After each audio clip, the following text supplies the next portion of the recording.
So I hate stereotypes because I feel like most of the time they're just blown out of proportion. But if there's one stereotype that is true, is that German cars are expensive to maintain, especially luxury German cars like this Porsche Macan. And that's something that I just learned this last month. Want to talk about what last month was like on Turo? It was actually my best month for like accomplishments, but also my worst month in terms of profit. I made All-Star host, which should be a great thing, right? So, you know, like whenever you book an Airbnb or you book a car on Turo, some people have All-Star host, which helps them kind of stand out, which is great because now all your cars rank higher when people are searching for cars online, and it just helps you stand out a little bit more being an All-Star host. On top of that, there's some cool perks like priority support, and then I also get like $100 credit if I go to rent out a Turo anywhere. So that's kind of nice, right? Made All-Star host. Now, the bad thing about last month and why it was really just my worst month is because I had to do an oil change on this car. So I just crossed about 30,000 miles with this Macan. Remember when I bought it, I only had about 25,000. So miles are definitely starting to rack up in less than 6 months. And I had to do an oil change. I called the Porsche dealership and I was like, hey, how much for oil change? Just want to know. Guess how much it cost?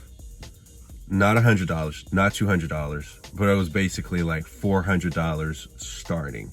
And so I was like, no way, it's just an oil change, right? So I go to the little spot down the street for me and I'm like, yeah, let's just do an oil change. And I go to Jiffy Lube because I've been to Jiffy Lube before for regular cars. And I'm like, it's just an oil change. What's the big deal? And they're like, well, we can't do your car. It's too new. We don't work on Porsches. And that should have been a red flag. But then I go to this other oil change spot and they're like, oh yeah, we can do it. No problem. It's only going to be like $115. I'm like, all right, well, this makes sense. So they get the car out, they start doing oil change, and then they come back and they show me this little pallet. And they're like, oh, we actually need to change your engine oil, but also your transfer case oil.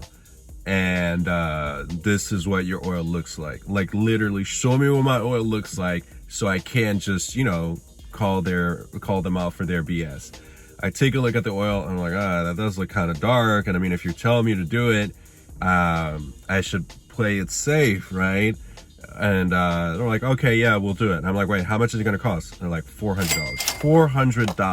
$400 for an oil change.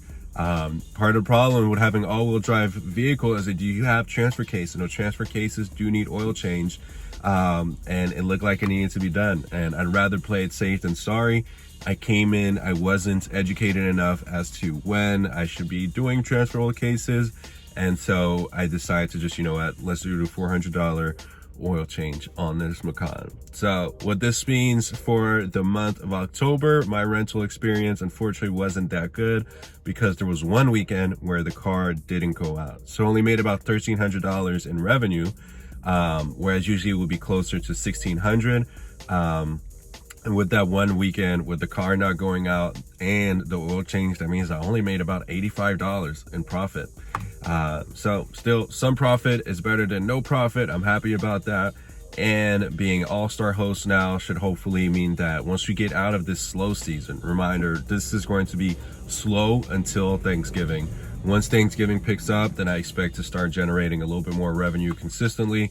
But yeah, $400 for oil change is kind of hard to overcome. But yeah, so that's it for this month. I want to keep it short and brief.